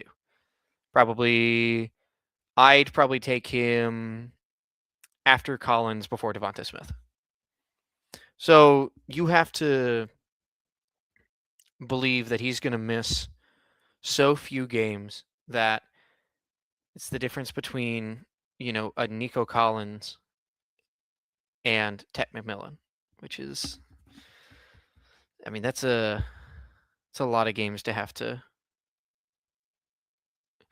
He's going to have to play a lot of games at the beginning of the season that I just don't think he's going to. Darn, I would have loved Odunze. Tyler Warren is my pick. Psychic says get your running backs. I'm a little bit scared, but only a little bit scared. We'll go ahead and grab Tyler Warren. I mean, have you seen what people are saying about Tyler Warren and him doing, some Taysom Hill nonsense? I don't know. I'm so incredibly in on that. I think Tyler Warren is going to be a great player. I think it's definitely interesting having to square. I think Tyler Warren's going to be great with. I think Jonathan Taylor is overvalued, but I think that's because Tyler Warren's being priced like a possible breakout tight end. In the same range as Loveland, a little bit cheaper. Great. Jonathan Taylor is being priced as if he's one of the best running backs in the league. And the Colts can be good without Jonathan Taylor being one of the best running backs in the league. And it can come through the passing game, much helped by Tyler Warren, especially because if we do have this Alec Pierce stuff extending late into training camp or even early season, Tyler Warren could definitely be a solid beneficiary of that. It'd be really funny if we got Jaylen Warren to fall back to us after all of that. I doubt it, because I think he's a really good pick, and I think that people know he's a really good pick, and we've got people that need running backs here. But it would be really funny. Let me tell you that. Yeah. Once again, we have this like early draft, like this 3-4-5 spot. We're having one person doing some 0 RB nonsense. You always got that one person clicking on no running backs. Okay, yeah, this guy's donating. I'm happy to take his money. I love when people donate like this, because you donate, but you don't get the draft canceled. It's really nice. God, Chris Godwin, 78. Is that really where he's being priced in this? 78? Rico Dowdle over Jaylen Warren. Rico Dowdle straight up over Jaylen Warren. That, to me, is wild. Did somebody have... when I get 13-point pick ADP fallers I start questioning if there's news that I didn't hear. Did something happen to Jalen Warren? Did he did his leg get chopped off or something? Why am I getting a 13 pick discount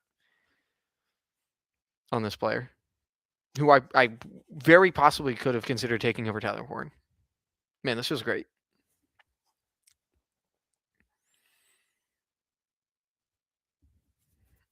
This feels awesome. This is the sort of stuff that gets me loving a team. Is getting my running backs falling in the eliminator of all places.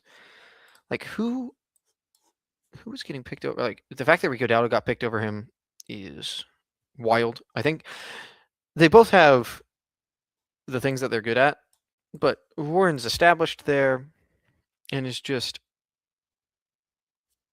by every advanced metric like a good to like an above average to great running back, somewhere in that range. Certainly not amazing, certainly not spectacular, nothing that crazy, but an above average to great running back, depending on what exactly you're looking at. And you're telling me I can just have him deliciously for myself in the 7th round? I'll be taking that every day of the week. I agree with myself on Makai Lemon, especially in this room. Yeah, no, this feels awesome. I am loving this team. I am absolutely loving this team.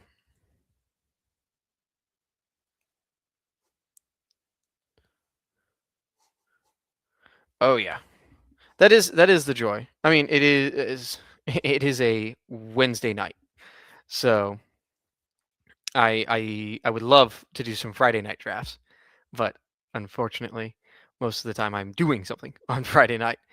You get these people. I know sometimes there was a point in time where I had done drafts like as I was falling asleep, like I was in my bed falling asleep, and it wouldn't usually show up in this portion of the draft, but you would see like around, round 10, 11, 12. I've got some wild teams that are the results of me falling asleep in the middle of a draft from some of the lower buy-in contests. Like you can see some really not big nonsense. Okay, so Hartman has a good point. Yes, I think that can be true, but that was not Gainwell's set. Like we are still having running backs in an Aaron Rodgers offense, so Gainwell was taking was not taking a ton of goal line stuff, but he was taking a bunch of receiving stuff and sort of limiting Warren's explosive run rate. I think that Rico Dowdle will cut down more on the explosive run rate stuff and will cut down on his ability to be an amazing runner. But he's going to catch so many more balls because Rico Dowdle has proven time and time again that he is like kind of fine at pass catching, and Jalen Warren is an actual plus there. That's at least my mindset on it. I'm not trying to like super pound the table for Jalen Warren, because I think that they're both decent to good picks.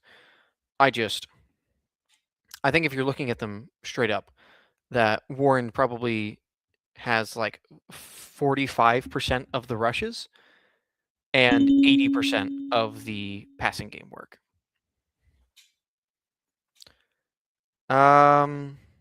Yeah.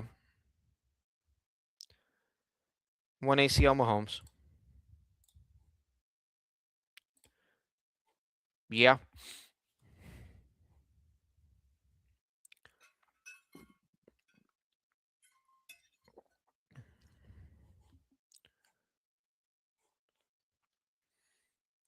Yeah, okay. So I'm gonna catch up with some of these chat stuff. Okay. So if I remember correctly, that this was Warren's 3rd year. So it was like 6 touchdowns over 2 years, and then 8, and now back down to 3 or 4. So, fair. I think that also has to do with the Pittsburgh offense being a lot worse his first 2 years and him having stronger competition in old Najee. Yes, but catches catches in the Carolina offense is very different than catches in a Aaron Rodgers-led Pittsburgh offense, where trust with Rodgers is a mandatory thing. Maybe you're right that it's not 80 plus percent. Maybe it's closer to a 70-30 split. But I do think that Warren has a much stronger ability to have. Okay, so cool. Much stronger ability to have this receiving work, especially early in the season. So third year, 1-4-1-8. I see that, Hartman. I'm going to make this pick, and then I'm going to continue talking about it. Yeah, I mean, what a sidekick ass quarterback room, but I think they're good values. So who am I to argue, especially on a team that already I think is really good. So if I remember correctly, Warren's rookie year, he wasn't playing a ton behind Najee. He came in, he had a good year with Najee. Oh gosh, I need to actually look at this because I am not remembering Steelers depth charts from multiple years ago. Not a true ball knower.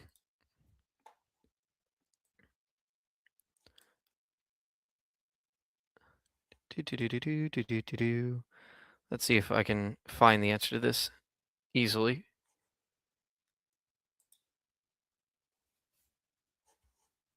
Because I don't have like fantasy points data or something to have an easy way to find this out. But yes, so I think the years before Rodgers were there is not super duper relevant. Because I think it was a different offensive system. I think I am more excited about Rodgers. I'm more excited about McCarthy. And I've lost the plot on this discussion a little bit. Basically, I do think that it's fair to question his touchdowns moving forward. I don't think it's fair to question the receiving work that much. And I don't think that it's. I think that Rico's been overperforming, or really overperformed in a couple spots in Carolina, which I think is having people have outsized expectations for him, especially as a runner. Yeah. Shakir looks fine to me. Yeah, that was a really poorly articulated argument, but at the end, I think I got it. Where it's like, touchdowns may normalize a little bit. I think the receptions are going to be increased, and I think the offense is going to be better. So even if his touchdown share goes back down to what it was, I think it could hover around, 5 or 6. But it is worth, actively questioning these things. Because I definitely don't think that Warren has the ability to have 200 yards in a game like Dowdle has done. Let's look at. I want to look at Dowdle's pass catching stats.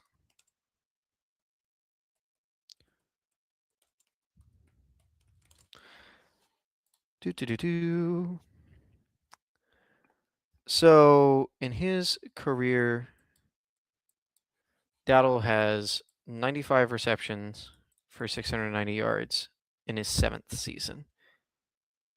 If I compare that to Warren,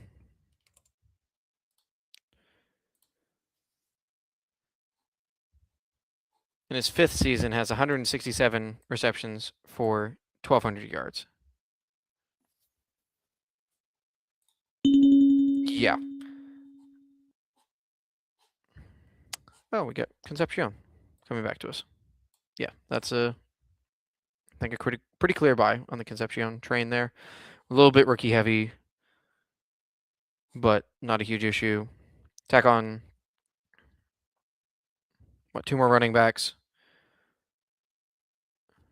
Two more running backs, a quarterback, two tight ends, a receiver. Yeah, that'll be good. Cool. So back to this. So he's got, and then if we're just looking at their most recent season, Jalen Warren had caught 40 balls for 300 receiving yards, and Dowdle last year caught 39 balls for just under 300 receiving yards. Okay, yeah, the receiving profiles in this last year were not all that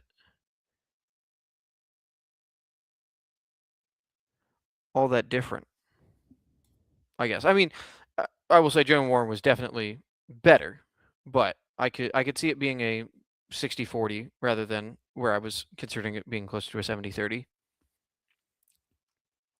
or an 80-20. But I would guess their rushing is also not that different. If I actually, like, it's not as different as I thought it was, because it's less than 100 yards rushing difference, and the TDs are about the same. It's actually very funny. The more I look at them, the more they're like kind of, from a counting stat perspective, they're the same back. From an advanced analytics perspective, it's more where it lines up more with what I was thinking of them as players. All right, so we're here. I don't necessarily want my last receiver to be a rookie and to be taken right here, so I'm going to grab Juwan Johnson and probably be done at tight end. Yes, Gainwell did get a ton of the passes at the end of the year, and Gainwell got a lot of the work just in general at the end of the year, if I remember correctly. And I think that keeping our expectations consistent for it, even with the differences, is probably going to be the best way to play it. Like, even though we've got Dowdle coming in for Gainwell, they're going to take about the same amount of fantasy points away, despite doing it in different ways. That would be my guess. Obviously, I could be wrong, but that would be my guess. Holy mother... Oh, okay. That's an absurd decision. I see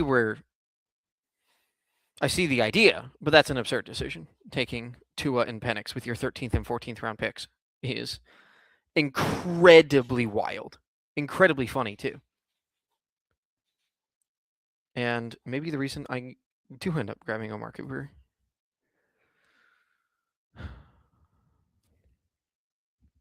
Okay, I just don't really want to be taking a rookie.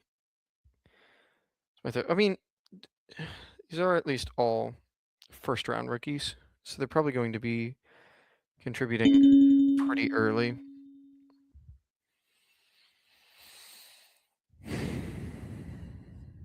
Yeah, I should take Omar Cooper. So I'm probably done. I'm hoping to be done at tight end. I'm almost certainly done at receiver.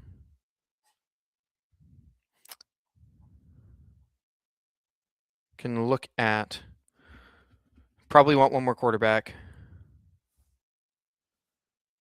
and then filling in running backs. So I guess I will be running at quarterbacks. I will be looking at some of these later round running backs.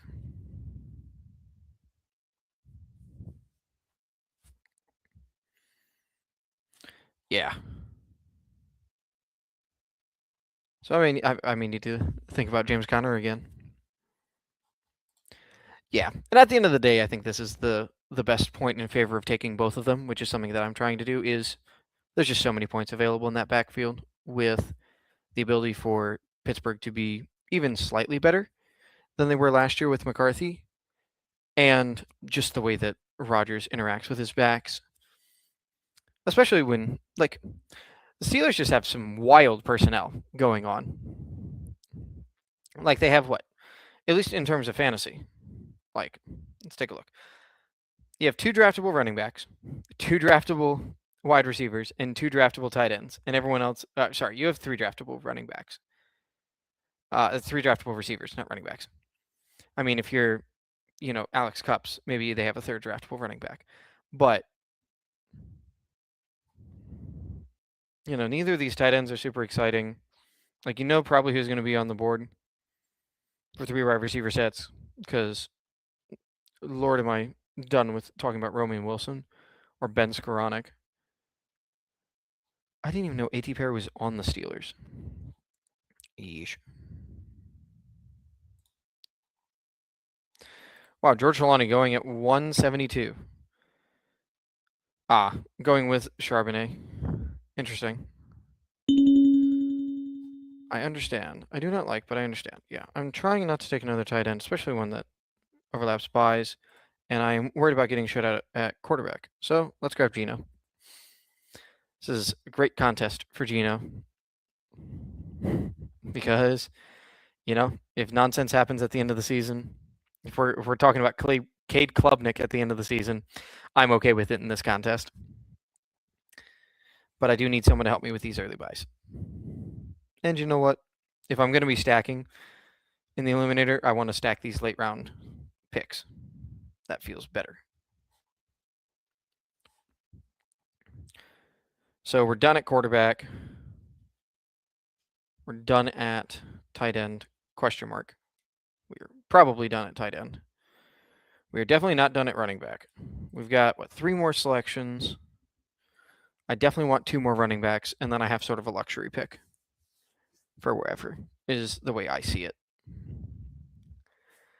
Yeah, this is definitely going to be the last draft of the night. Starting to lose my voice. Not lose my voice, but definitely time for me to go to bed after this.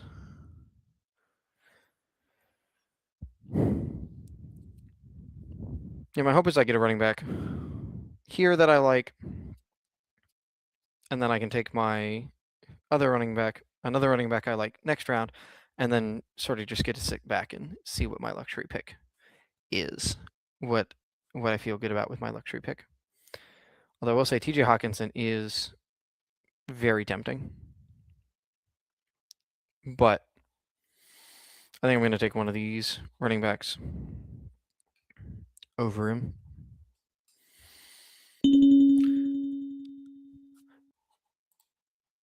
Come on down, Tank Bixby, because we've seen what he looks like as a lead back, and it's really good.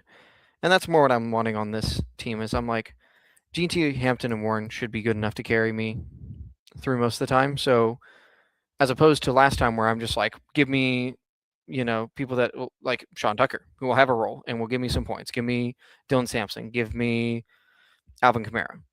This team wants running backs in the same range who are more like, okay, they're probably not going to hit, but if they do hit, oh boy, can they actually give you 15 points a week? And Tank Bigsby is more of that guy. Alvin Kamara is not that guy, pal. Certainly not that guy. Yeah, it did kind of hurt to give up on TJ, though.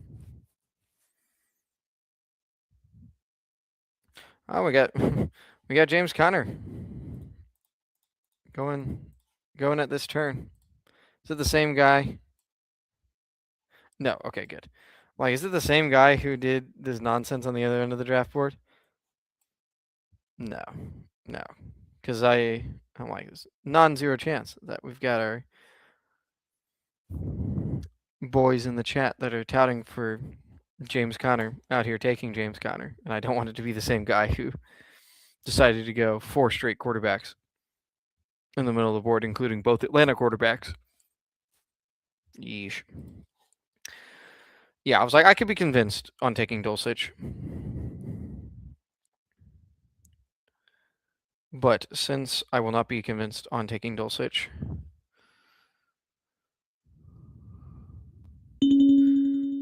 okay, I'm going to go Marshawn Lloyd. Same sort of thing as Tanks Bigsby, where it's like, I don't need this guy to necessarily be hitting my lineup. I just need for when he hits my lineup for him to be good, and Marshawn Lloyd, I think, can be that guy. It's looking like my luxury pick is going to be a receiver again. A receiver that I'm not necessarily super interested in.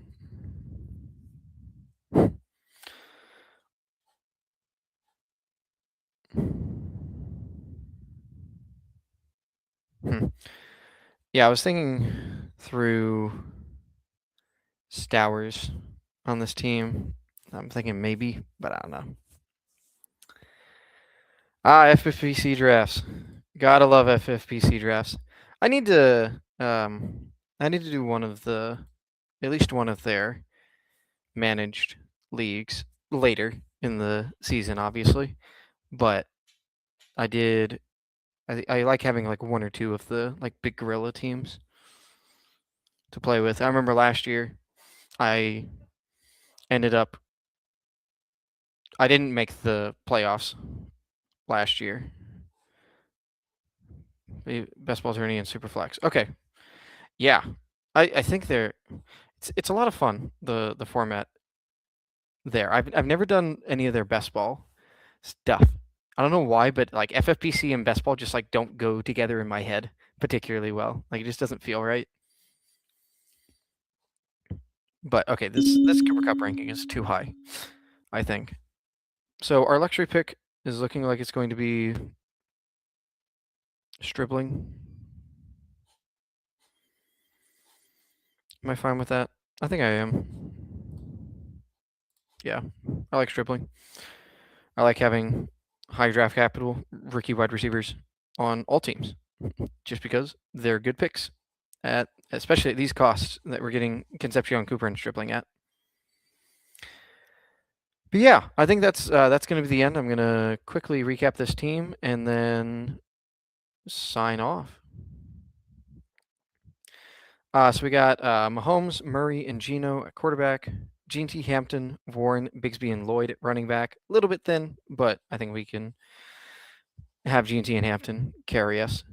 We got Rashee Rice, Ladd McConkey, Devontae Adams, Mekhi Lemon, Khalil Shakir, Concepcion, Cooper, and Stribling at receiver, and dusting off with a nice 2 tight end room with Tyrell Warren and Juwan Johnson. So it's been great to talk with you. Glad that our FFPC stuff is going well in the chat. Glad to see, BBG Week is alive and well. BBG Week, we gotta love Make-A-Wish Week. But yeah, thank you guys so much for tuning in, and I will be back tomorrow, same time, somewhere between 9 and 9:30. I hope to see you there. Bye-bye.